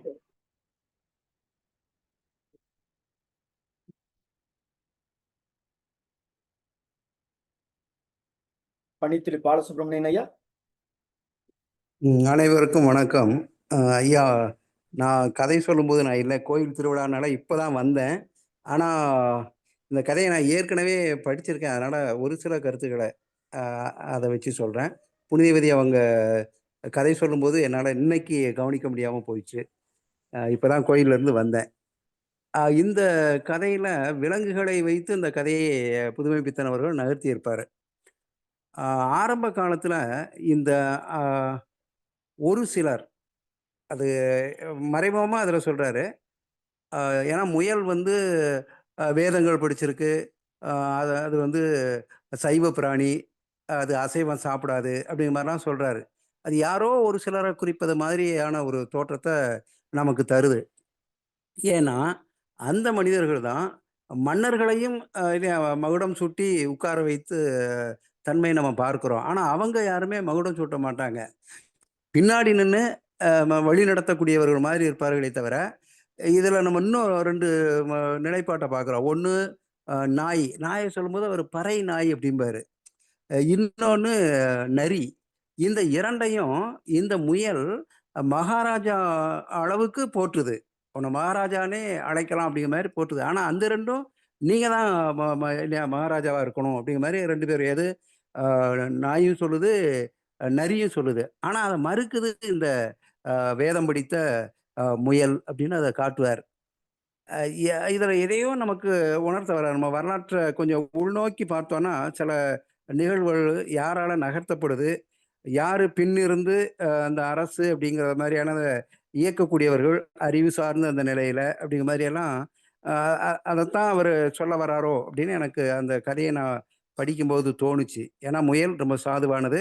சாதுவா இருக்கும். ஆனா அது மகுடம் சூட்டுவதற்கு ஆசைப்படாது. ஆனா மகுடம் சூட்டுபவர்கள் மூலமாக தன்னுடைய காரியத்தை எல்லாம் சாதித்துக் கொள்ளும். அப்படிங்கிற மாரிலாம் நம்ம பார்க்கிறோம். எதார்த்தம் அதுதான். இது கலெக்டர் ஆபீஸ்ல அ கலெக்டர் வந்து உத்தரவு போட்டா கூட, அ இது நாசூக்கா சாமர்த்தியமா மற்றவர்களை முன்னகர்த்தி விட்டு, தான் தப்பித்துக் கொள்ளுது. ஏன்னா, இந்த முயலுக்கு முயலினி தேவைன்னா கூட, இன்னொரு இந்த நாய்ட்ட தான் சொல்லி, "நீ போய் அழைச்சிட்டு வா" அப்படிங்கிற மாரிலாம் சொல்லுது. அப்ப எல்லாவற்றுக்கும் மற்றவற்றை ஏவி விட்டு, தான் சுகமா வாழக்கூடிய ஒரு ஒரு சில இந்த முயல் மாதிரியானவர்கள் உண்டு. அப்படிங்கிற மாரியான போக்கை தான் இந்த கதையில புதுமைப்பித்தன் விலங்குகள் மூலமாக நமக்கு உணர்த்துறாரோ! அப்படிங்கிற மாரியான ஒரு தோற்றம் வருது. ஏன்னா நாயை சொல்லும்போது, அத ஒரு ஒடுக்கப்பட்ட இனமா தான் அத காட்டுறாரு. அ ம இந்த நரியை சொல்லும்போது, ஒரு அமைச்சர் லெவல்ல உள்ள ஒரு ஒரு நிலை அது மாரி அத நகர்த்துவாரு. முயல் அப்படிங்கிறது வேதம் படித்த ஒரு 4 வேதத்தையும் கற்ற ஒரு சைவ அ விலங்கு அப்படிங்கிற மாரி கொண்டு போகும்போது, நமக்கே புரியுது. அவர் எதை மனதில் வைத்துக்கொண்டு இவற்றையெல்லாம் நமக்கு மறைமுகமாக உணர்த்தியிருப்பார் அப்படி மாரி. ஏன்னா, மகுடத்துக்கு ஆசைப்படல. ஆனா, அந்த மகுடத்தின் பின்புலமாக இருந்து கொண்டு கடைசியா இந்த முயலும், முயலினியும் வேறு ஒரு வசதியான அரசு காட்டை நோக்கி தான் ஓடுது. அதையும் கூட அவர் அப்படிதான் அதில அழகா சொல்லியிருப்பாரு. சர்க்கார் தோட்டம் இருக்குது. அந்த தோட்டத்துக்கு நம்ம போவோம். அப்போ இவங்க வந்து அந்த அரசாங்கத்தை விடவே இல்லை. இந்த முயல் போன்றவர்கள் அப்படிங்கிற மாரியான ஒரு நிலைப்பாட்ட மறைமுகமா நமக்கு உணர்த்துறார் விலங்குகள் மூலமாக. அப்படிதான் எனக்கு அந்த கதையினுடைய பின்புலம் எனக்கு தெரிந்தது. ஆனா இத ஏற்கனவே படிச்சதுனால எனக்கு நினைவுக்கு வந்தத சொல்லணுமேங்கிறதுக்காக வேண்டி நான் வந்தேன். மன்னிக்கணும்மா, புனிதவதி அம்மா. நீங்க சொல்லும்போது என்னால கவனிக்க முடியாத சூழல். கோயில்ல ஒரு சில பணிகள் இருந்ததுனால நான் போயிட்டேன். நன்றி. வாய்ப்புக்கு நன்றி ஐயா. நன்றி, நன்றி. நன்றி பணித்துளி பாலசுப்ரமணியன் ஐயா. மிக்க மகிழ்ச்சி நீங்கள் இணைந்து கருத்து சொன்னதற்கு. ஆனால் அது மன்னிப்பு என்கிற வார்த்தை தேவையில்லை. கலந்து கொள்வதே பெரிய மகிழ்வான நிலைப்பாடு. அந்த அடிப்படையில் அந்த வார்த்தையை இந்த மன்றம் நிராகரிக்கிறது என்கிற அன்பு வேண்டுகோளோடு அரசெல்வி அம்மா. அனைவருக்கும் வணக்கம். இன்றைய கதை சொல்லி அத்தனை பக்கம் இருக்கிற கதைய எது சொல்றோமோ அது அழகா சொல்லி கதையை நிறைவு செஞ்சுட்டாங்க. அவங்க குரல் மீது எனக்கு எப்பவுமே ஒரு ஈர்ப்பு உண்டு. அருமையான குரல், கணீர் குரல், ரொம்ப பிடிக்கும். வார்த்தைகளை உச்சரிக்கும் அந்த உச்சரிப்பு விதமும் நல்லா இருக்கும். கதைய ரொம்ப அழகா கொண்டு போய் நிறைவு செய்தீங்க. அம்மா, உங்களுக்கு வாழ்த்துக்கள், பாராட்டுக்கள். அடுத்து இந்த கதை என்ன பொறுத்த வரைக்கும் இந்த கதை வந்து ஒரு முயல், 4 வேதம், 6 சாஸ்திரம் மற்றும் தர்க்கம், வியாக்கரணம் எல்லாம் படித்திருந்ததுங்கிறாரு. அப்ப இது ஒரு மேல்மட்டத்தை சார்ந்த ஒரு குறிப்பிட்ட இனத்தவரை சொல்றாருன்னு எனக்கு பட்டுச்சு. அது மாதிரி அந்த காவல்கார நாயவும் என்ன சொல்றாரு, பறை நாயின்றாரு. அப்போ அந்த மேல்மட்டத்துக்கும் இந்த ஒடுக்கப்பட்ட மக்களுக்கும் உள்ள ஒரு தொடர்புன்னு நினைக்கிறேன். அடுத்து இந்த நரிய சொல்லும் போது, அர்த்த சாஸ்திரம் படித்த உனக்கு அது அடுக்குமா என்று கோபப்பட்டது முயல். அப்போ இது மதவாதிகளை குறிக்குதோ அப்படின்ட்டு இந்த கலெக்டர் வந்து அரசாங்கத்தை குறித்து சொல்றாரோ அப்படின்னு ஒரு தடவை படிச்சப்ப எனக்கு அது அப்படிதான் பட்டுச்சு. அந்த மேல்மட்டத்து அந்த குறிப்பிட்ட இனத்தவர்கள் எப்பவுமே அவங்கள அப்படிதான் வச்சுக்கிறாங்க. ஒடுக்கப்பட்ட மக்களை தான் இஷ்டத்துக்கு தான் ஆட்டி படைக்கிறாங்க. அரசாங்கத்துக்கு இதெல்லாம் தெரியுமா தெரியாதான்றது புரியல எனக்கு. அந்த இதுல வந்து அதை ஒடுக்கறதுக்கு பாக்குறாரு, ஆனா அது முடியல. அந்த கடைசியில அந்த முடிவு வந்து எனக்கு படிச்சேன், எனக்கு அது இன்னொரு தடவை படிச்சா அதுக்கான முழுமையான விளக்கம் தெரியுமா என்னன்னு தெரியல. முயல்கள் கண்ணுக்கு தென்படாததை கண்டு கலெக்டர் அதிசயப்படவில்லை. இந்த அதிசயப்படவில்லைங்கிறதுக்கு என்ன அர்த்தம்? தமக்கு எதிராக பெரிய சதி நடந்ததும் அவருக்கு தெரியாது. இந்த சதி இது ரெண்டும் எதை குறிக்குது? கதையை நிறைவா முடிச்சிருக்காரு. ஆனால் இந்த கதையில 3 பேர் சம்பந்தப்படுற மாதிரி தான் எனக்கு தோணுது. மேலின மக்கள், அடுத்து ஒடுக்கப்பட்ட மக்கள், இவர்களை சார்ந்த அரசாங்கம், மதவாதிகள், இவங்கெல்லாம் எப்படியெல்லாம் ஒருவரை ஒருவர் ஏமாற்றுகின்றனர், எப்படி பிழைக்க பாக்குறாங்க அப்படின்றதுதான் இந்த கதையோட சாராம்சம். ஆக இந்த கதை வந்து விலங்குகளை பற்றி சொல்ல வந்த கதை அல்ல, சமூகத்திற்கான சாட்டையடி கொடுக்கப்பட்ட ஒரு கதையாகவே எனக்கு படுகிறது. இனி வரும் ஆளுமைகள் நீங்க கொஞ்சம் விளக்கமா சொன்னீங்கன்னா என்னோட கருத்து தவறா இருந்தா கூட நான் ஏத்துப்பேன், புரிந்து கொள்வேன். வாய்ப்புக்கு நன்றி, வணக்கம். நன்றி அம்மா அவர்களே. பேராசிரியர் கிருஷ்ணன் ஐயா. பேராசிரியர் அடுத்து பொன் ஏழுமலை தோழர், இன்னைக்கு கருத்து எதுவும் சொல்றீங்களா? வணக்கம். நான் கடைசியா பேசணும்னு சொல்றது காரணம் என்னன்னா, நம்ம ஒரே சித்த குறைச்சிடலாம். இந்த பாருங்க, நான் நினைச்சது பூரா சொல்லிட்டாங்க, அரைச்சொல்லியமா சொல்லிட்டாங்க. அதுக்கு மேல வந்து தான் நான் சொல்லணும். ஸோ நேர பயன்பாடு சரியா இருக்குன்றது. முதல்ல வந்து உரையாளர் முனைவர் புனிதவதி கிருஷ்ணனுக்கு வாழ்த்துகள். அதாவது சொல்லுவாங்க, ஒருவரை பத்தி சொல்லும்போது இவர் எழுத்தண்ணி படித்தவர் அப்படிம்பாங்க. அது அந்த முழுமைக்கு சொல்றதுக்கான ஒரு சொல்லாடல் வந்தது. இவர் வந்து எழுத்தண்ணியே கதையை சொல்லிட்டாரு. இவங்க இவ்வளவு குறுகிய காலத்துல ஒரு மூலத்தில் இருக்கின்ற ஒரு உரையாடல்களை எழுத்தண்ணி ரொம்ப அழகா சொல்லிட்டாங்க. ரெண்டாவது, இதுல தோழர் வந்து அரைச்சொல்லி சொன்ன மாதிரி இது விலங்குகளை பற்றிய கதை இல்லை, விலங்குகளை உருவகப்படுத்திய கதை. பொதுவா நம்ம சின்ன வயசுல படிச்சிருப்போம், ஒரு காக்கா முட்டை இட்டுது, அந்த பாம்பு வந்து அந்த முட்டையை குடிச்சிட்டு போயிடுச்சு, அதுக்கு என்னன்னு தெரியல. ஸோ அது வருத்தப்பட்டு நரி கிட்ட சொல்லிச்சு. நரி வந்து இந்த ராணி குளிக்கும் போது அந்த முத்து மாலையை கொண்டு போய் அந்த புத்துல போட்டுரு அப்படின்னு சொல்லிச்சு. அப்புறம் அதை அடிச்சுட்டாங்க அப்படின்னு ஒரு கதை, ஒரு நீதி கதை இருக்குது. அது மாதிரி தான் இதுல அந்த விலங்குகளை உருவகப்படுத்தி ஒரு கதையை சொல்லியிருக்கிறாரு. இதுல என்னென்ன விஷயங்கள் வருது பாருங்க. முதல்ல ஆமை புகுந்த வீடு அப்படின்னு சொல்லக்கூடிய அந்த மூடப்பழக்கம் கலெக்டரிடம் கூட இருந்தது அப்படின்ற ஒரு விஷயத்த சொல்றாரு.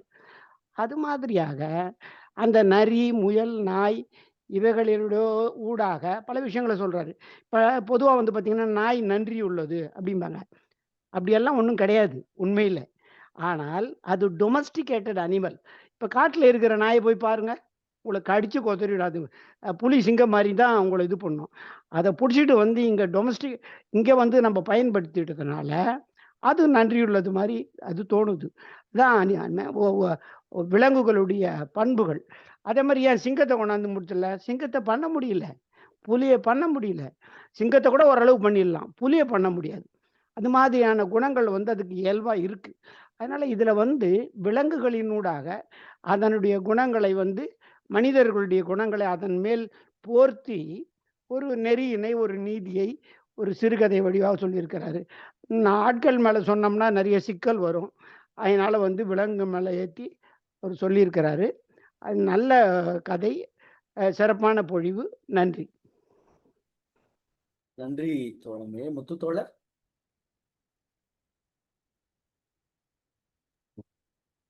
வணக்கம் தோழர்கள் அனைவருக்கும் வணக்கம்.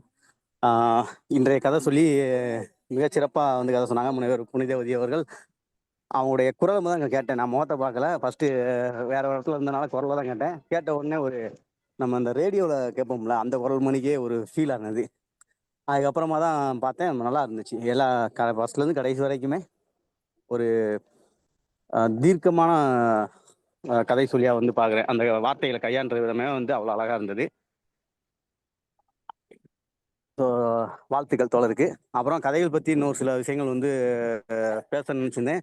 பட் இப்போ பேச முடியாத ஒரு சூழல் இருக்கிறதுனால நான் குழுவில் வந்து மிச்சத்தை முடிஞ்ச வரை பகிர்ந்து விடுறேன் தோழர். நன்றி, வாழ்த்துக்கள். நன்றி தோழமையே. பிரபாகரையா, நீங்க எதுவும் சொல்றீங்களா?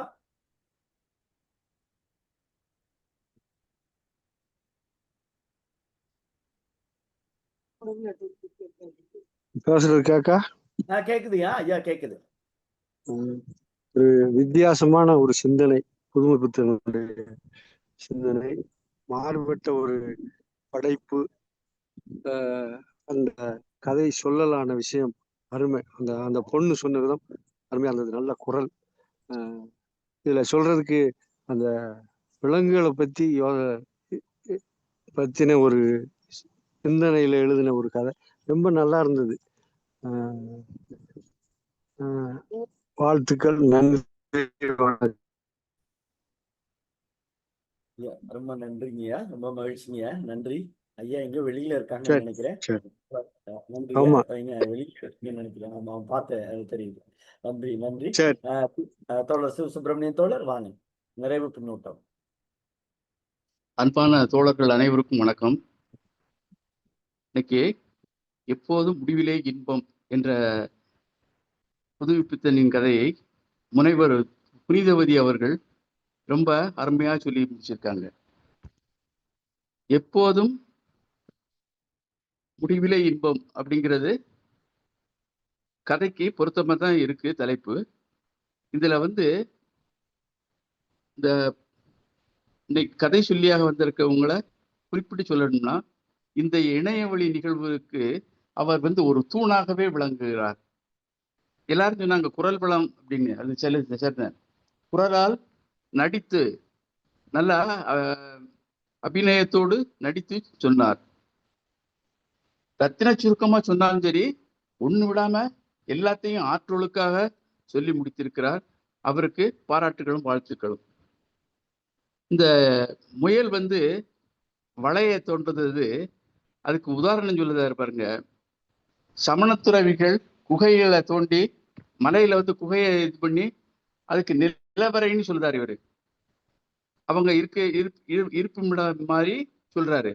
அந்த வலை வந்து அப்படி குகை மாதிரி இருக்கு அப்படின்னு. அது வந்து சமணப்பள்ளின்னு சொல்லுவாங்க, சமணப்பள்ளி. ஆனா அந்த இந்த நம்ம பள்ளிக்கூடத்துக்கு கூட அந்த அவங்க வச்சிருக்கிற பேரை வச்சுதான் வந்துச்சுன்னு சொல்லுவாங்க. ரொம்ப அது ஊமை நல்லா இருந்துச்சு. பிறகு இந்த முயல் வந்து நாய்க்கு குரு. முதல்ல இந்த இன்னொன்று சொல்லியிருந்தேன், அறச்செல்வியம்மா சொன்னது ரொம்ப சரிதான். மேட்டுக்குடி, ஒடுக்கப்பட்டவர்கள், பிற அலுவலர்கள், அரசியல்வாதி எல்லாத்தையும் இந்த நாளையும் தான் வச்சு கதை எழுதியிருக்கிறாரு, மறைமுகமா எழுதியிருக்கிறாரு. அதுல பாருங்க, அந்த முயல் வந்து நாய்க்கு குரு. அதான் ஒடுக்கப்பட்டவர்களுக்கு மேட்டுக்குடியினர் வந்து குருவாக விளங்குகிறார்கள் அப்படிங்கிற மாதிரி. அந்த சைவம் அசைவம் எல்லாம் அதுதான், வேற ஒண்ணும் கிடையாது. சைவ சாப்பாடு சாப்பிடுறவங்க, அசைவ சாப்பாடு சாப்பிடுறவங்க, இதெல்லாம் அதைத்தான் இது பண்றாரு. இந்த பிறகு வந்து நாய் வந்து முயல்கிட்ட சொல்லுது, ஒன்ன நான் தும்பனா, குருவை யாராவது தும்பாங்களா அப்படின்னு சொல்லுது. எனக்கு ஒரு கிண்டல் மாதிரி. பிறகு அந்த பெண்ணை குறிப்பிடும் போது முயலினி அப்படின்னு சொல்றார். அதனால அதை வச்சு பார்க்கும்போது ஆணையும் முயலான்னு சொல்லலாம். ஆனா முயலாதவன் பொருளா இருக்கும். முயலினன் அப்படின்னு சொல்லியிருக்கலாம், முயலினன் அப்படின்னும் சொல்லியிருக்கலாம். முயலினி அப்படின்னு பெண்ணை குறிப்பிடுதாரு. அதுலயும் பாருங்க, முயல் வலைக்கு முயலினி வர்றதுக்கு அதுக்கெல்லாம் நல்ல நாள் வேண்டாமா அப்படின்னு முயலினி சொல்லுது. நல்ல நாள் பார்த்து வரேன் அந்த குடி போகுதுக்கு. வரேன் அப்படின்னு சொல்லி இது பண்ணுது. பிறகு ஒரு சம்பவம், அது முயலினி வந்து தூங்கிக்கிட்டு இருக்கிற மாதிரி தெரியுது. இது பேசிட்டு சொல்லுது, ஆனா அது வந்து நான் இன்னும் தூங்கலை அப்படின்னு சொல்லுது. எல்லாம் ரொம்ப ரசிக்கக்கூடிய இடங்கள் அப்படின்னு சொல்லலாம்.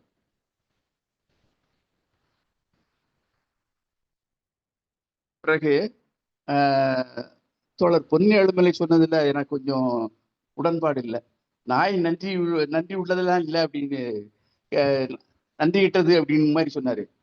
ஆனா நம்ம உண்மை சம்பவங்களே பார்க்குறோம் நிறையா. அதாவது பாம்பு இதுகிட்ட இருந்து குழந்தையை காப்பாற்றினது, முதலாளியை காப்பாற்றினது, அதாவது வளர்க்கிறவங்களை காப்பாற்றினது, இதெல்லாம் உண்மை சம்பவமா நிறைய செய்திகள் படிக்கிறோம். அது நன்றி உள்ளது அப்படிங்கிறத பதிவு செய்து கொள்கிறேன். பிறகு அவர் வந்து இன்னொன்று சொன்னாரு, அமீனா புகுந்த வீடு, ஆமை புகுந்த வீடு அப்படிங்கிறதுல மூடத்தனம் அப்படிங்கிற மாதிரி சொன்னாரு. நான் வந்து அதுலேயும் எதுவும் நம்ம முன்னோர்கள் வந்து சொன்னது பொருள் இல்லாம இருக்கு, பொருள் தெரியாமத்தான் நமக்கு இருக்கும், ஆனா பொருள் இருக்கும் மறைமுகமா அப்படின்னு நான் நினைக்கிறேன். அமீனா புகுந்த வீடுனா, அமீனா வந்து கடன் கொடுப்பாங்க, வட்டி வாங்குவாங்க, அந்த குடும்பம் வந்து நல்லா இருக்காது. அதே மாதிரி இப்ப வீட்டுக்குள்ள வந்து பசுவை விடுவாங்க. பசுவை எதுக்கு விடுதாங்க? அதனுடைய கோமியம் வந்து கிருமி நாசினி. இந்த ஆமை விட்டா அதனுடைய கழிவு வந்து கிருமிகள் நிறைய இருக்கும்னு நினைக்கிறேன்.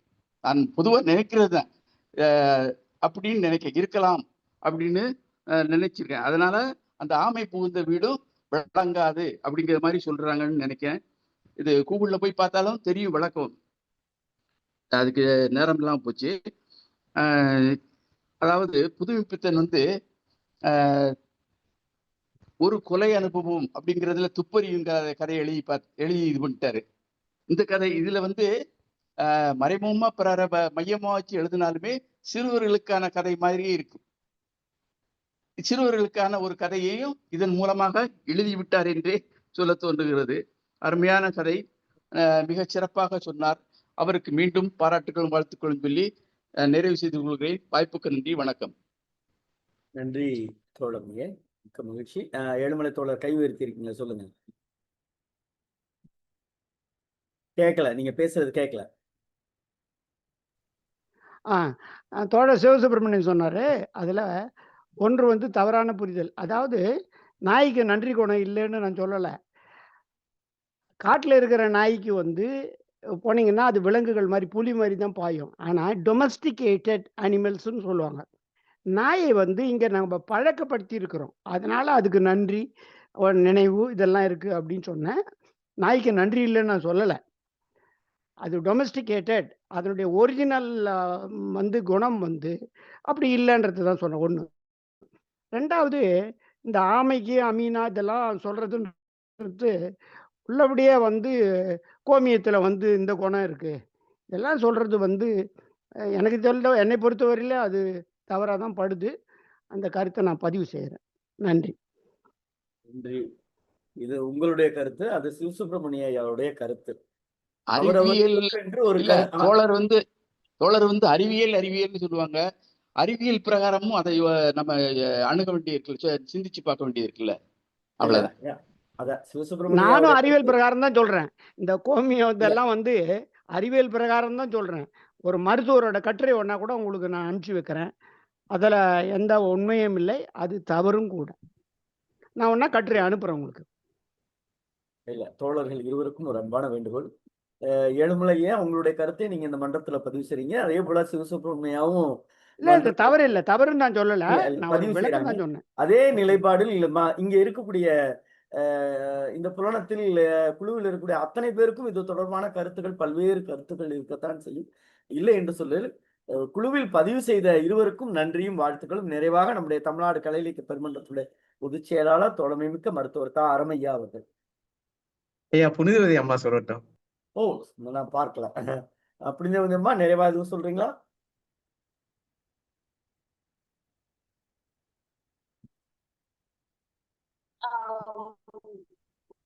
இந்த வாய்ப்பை நல்கியமைக்கு ரொம்ப நன்றிங்க ஐயா. மீண்டும் மத்தபடி சிறுவர்களுக்கான கதை மாதிரி சொல்லி சமூகத்துக்கான மிகப்பெரிய விழிப்புணர்வை ஏற்படுத்தியிருக்கக்கூடிய, எப்பவுமே ஐயா வந்து புதுமை பித்தனையா எள்ளல் தன்மையோட தான் ஒரு ஒவ்வொரு கதையுமே அவங்க வந்து சொல்லி இருந்திருப்பாங்க. இதுல இலக்கண பிழை இல்லாமல் கூறக்கூடியது, நீ வந்து சைவ சோறுலாம் இல்லாம உசுரோடே இருக்க முடியாதுன்ற வார்த்தையை பயன்படுத்தும். அப்போ ஒரு இப்ப குழுவில் பேசியிருக்கக்கூடிய சான்றோர்கள் அனைவருமே பதிவு செய்துதான் இது மேலோட்டமாக நாம எப்படி வந்து நரி வந்து ஏமாற்றும் தன்மையை கொண்டது, நாய் வந்து கொண்டிருக்கக்கூடியது அப்படின்னு நம்ம ஒவ்வொரு நம்ம கொடுத்துருக்கிறோமோ அதை போலவேதான் அந்த கருத்தாட்டத்தை முன்வைத்தேதான் வந்து இந்த கதையை சொல்லியிருக்கிறாங்கன்றது ரொம்ப முத்தாய்ப்பா தெரியும்.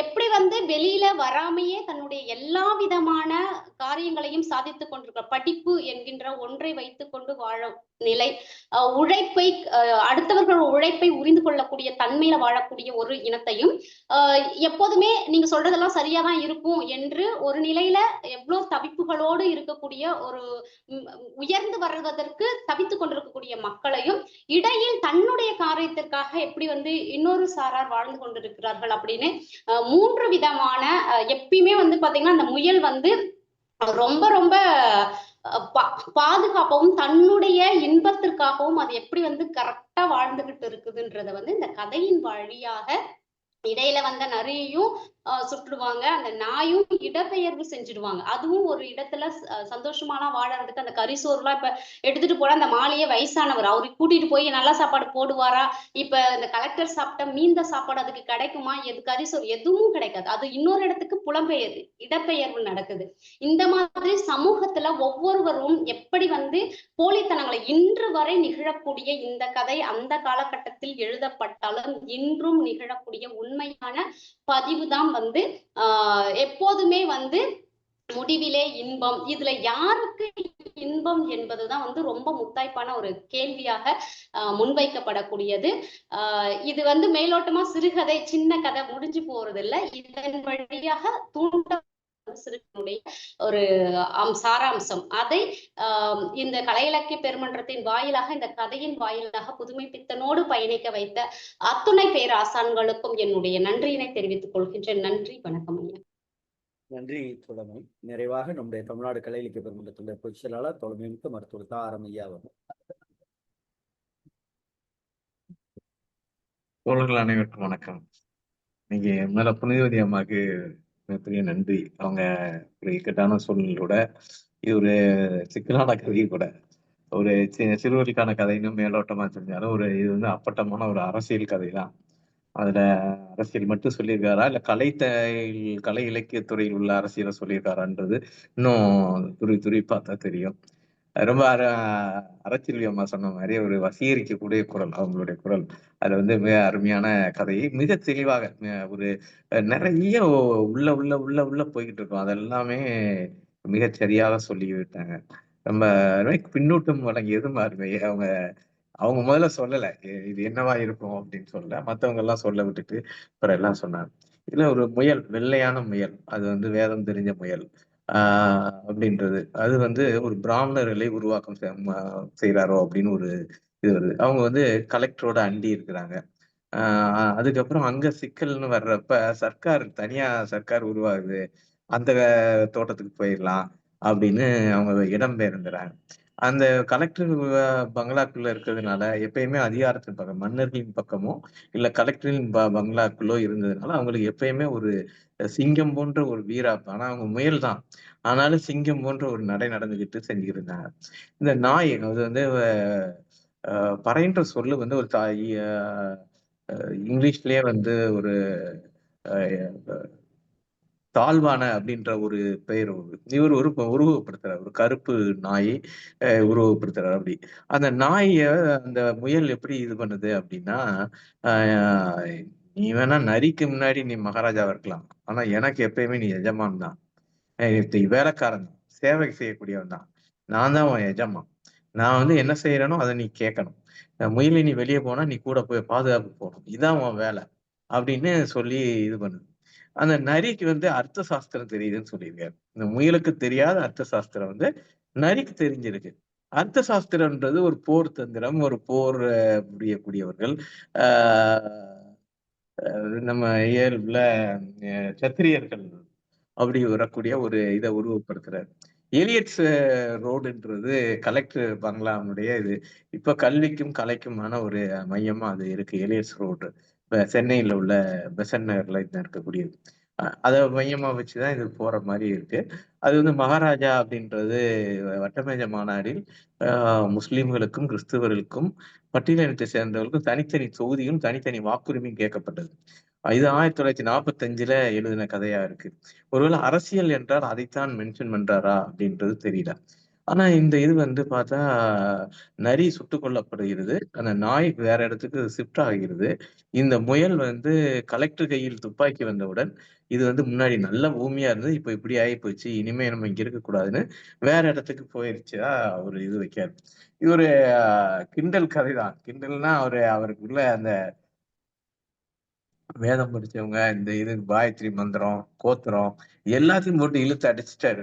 முயலினிட்ட நீ கேக்குற, நீ என்ன கோத்திரம்னு சொல்ல, நான் உன் கோத்திரம் தான் சொல்லப்ப பிறகு வந்து நான் உன் கோத்திரம் இல்லைன்னு, நான் என் கோத்திரம் உனக்கு எப்படி தெரியணும், காதலுக்கு என்ன கோத்திரம் இதெல்லாம் இருக்கு அப்படின்னு அந்த முயலினி கேட்கும். அப்புறம் அந்த சீதனம் கொண்டு வர்றதெல்லாம் சொல்லியிருப்பாரு. இன்னைக்கு உள்ள இதுல எல்லாம் அது வந்து யாரு அந்த முயல் எங்க இருக்கு அப்படின்னா ஜமீன்தாரோட இருக்கு.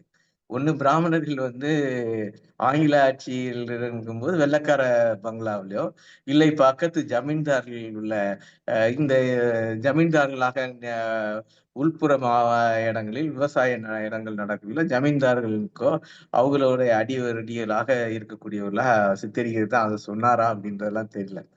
இந்த மாதிரியான ஒரு அனுமானம் தான் நமக்கு வருது. இந்த ஆமை புகுந்த வீடு அது வந்து கோமியம் வந்து நல்லது இல்லைன்னு இப்ப எல்லாம் இது வந்துருச்சு, ரிப்போர்ட் வந்துருச்சு. அதுல வந்து கிருமி இருக்கு. யூரின் தானே, கழிவு தானே. அது வந்து கழிவுனா கிருமி தான் இருக்குன்னு வந்துருச்சு. அது யாரும் குடிக்க கூடாதுன்னு வந்துருச்சு. அது நல்லதும் கிடையாது. அது வந்து பசுவின் மீது உள்ள ஒரு மிகப்பெரிய நம்ம மேல, ஏன்னா பசுதான் முதல்ல மனிதனுக்கு உபரியை கொடுத்தது. அதனாலதான் எல்லா மொழிகளும் பசுவை வந்து செல்வத்தோடு ஒப்பிடும். ஆணரை கொண்டான் அப்படின்னா உலகத்துல எல்லா மொழிகளையும் எடுத்துக்கொண்டாலும் செல்வத்துக்கும் பசுவுக்கும் ஒரே பேர் தான் இருக்கு.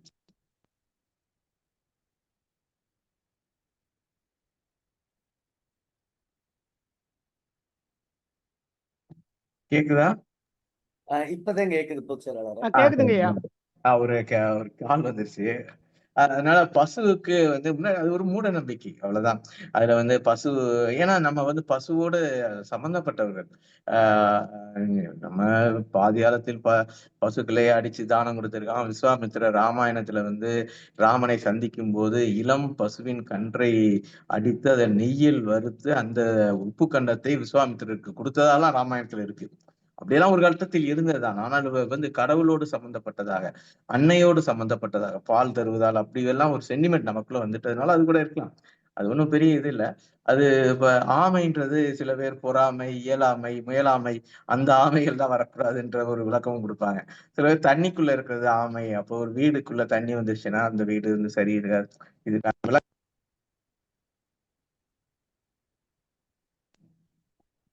கேட்கல. கேக்குதா இப்ப?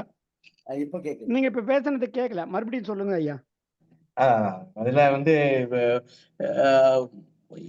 இயலாமை, முயலாமை, பொறாமை இந்த ஆமைகள் எல்லாம் இருக்க வேண்டியதில்லைன்ற ஒரு கான்செப்ட் சொல்லுவாங்க.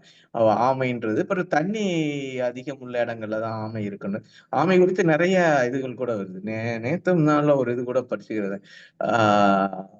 கீரா கூட ஒரு பழமொழி சொல்வார். ஆமையை சமைக்கும் போது மல்லாக்க போட்டு சமைக்கணும்பாரு. ஆமைக்கறியெல்லாம் சாப்பிட்டுருக்காங்க போல. இப்ப அது வந்து ஓடு வந்து கீழே இருந்ததுன்னா அந்த ஓடு சூடாகி சீக்கிரம் ஆமைக்கறி வெந்துரும் அப்படின்றதுக்காண்டி சொல்லியிருப்பாரு.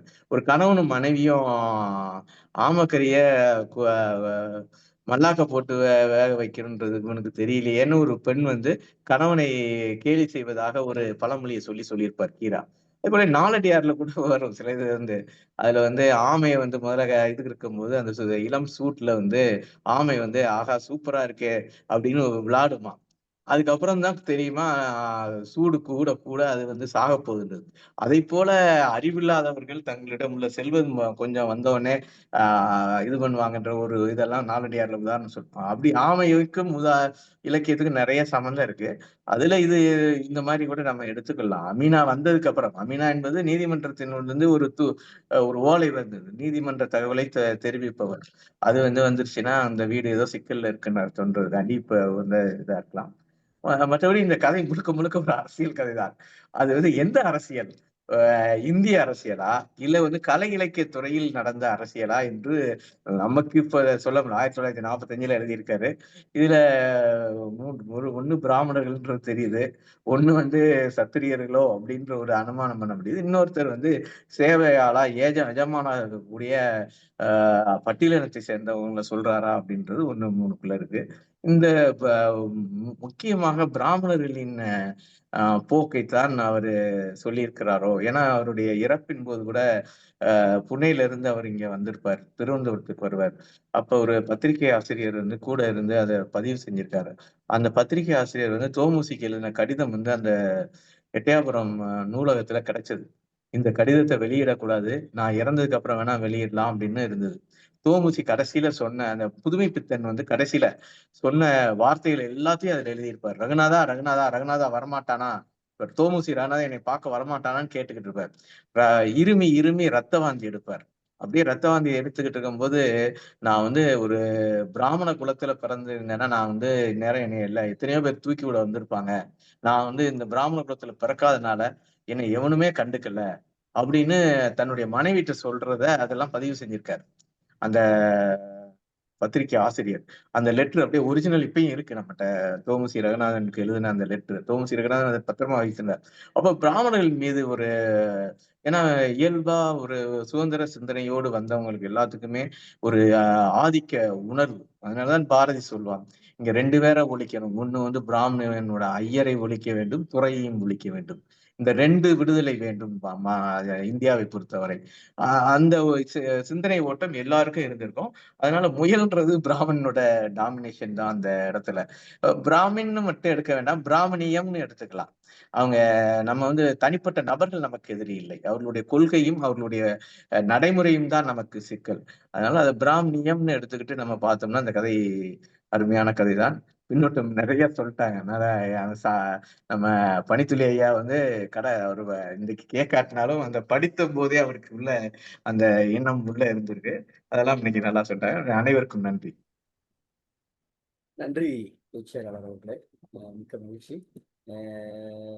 இன்றைய கதை சொல்லி இன்னைக்கு 11 மணிக்கு சொல்லி ஒரு 16 பக்க கதையை சொன்ன அந்த திறமையை வியந்து பார்க்கிறோம். அவருக்கு இந்த மன்றம் வாழ்த்தை தெரிவித்துக் கொள்கிறது. நாளைய தினம் புதுமை பித்தனுடைய கதையை தமிழ்நாடு கலை இலக்கிய பெருமன்ற சிவகாசி மாநகர கிளையினுடைய உறுப்பினர் ஆசிரியர் கற்பக வள்ளி அவர்கள் கித்துக்குழி என்கிற கதையை நம்மோடு கதை சொல்வதற்காக இணைய இருக்கிறார்கள். தோழர்களே, ஒவ்வொரு நாளும் நாம் கதை நம்ம தொடக்கத்தில் நிறைய பேர் இணைகிறாங்க.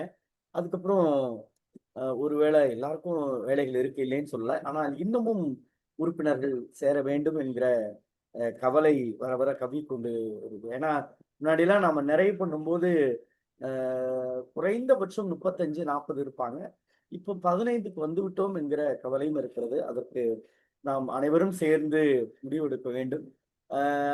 இருக்கக்கூடிய இடர்பண்ணை பூரா அந்த கவலை தான். என்ன பண்ணலாம், எப்படி என்ன ஏதுங்கிறத பொதுச் செயலாளரோடு இது தொடர்பாக நாமும் இன்னும் கலந்து விழுந்து ஒரு சில அறிவிப்புகளையும் செய்ய இருக்கிறோம். அந்த அடிப்படையில் தோழர்களே, ஒவ்வொரு நாளும் தோழர் ஜீவா அவர்களின் சிந்தனை கனவுகளோடு இரவு 8 மணிக்கு இணைய வாயிலாக இலக்கியத்தால் இல்லங்களில் இணைந்தே பயணிப்போம். நன்றியும் வாழ்த்துக்களும்.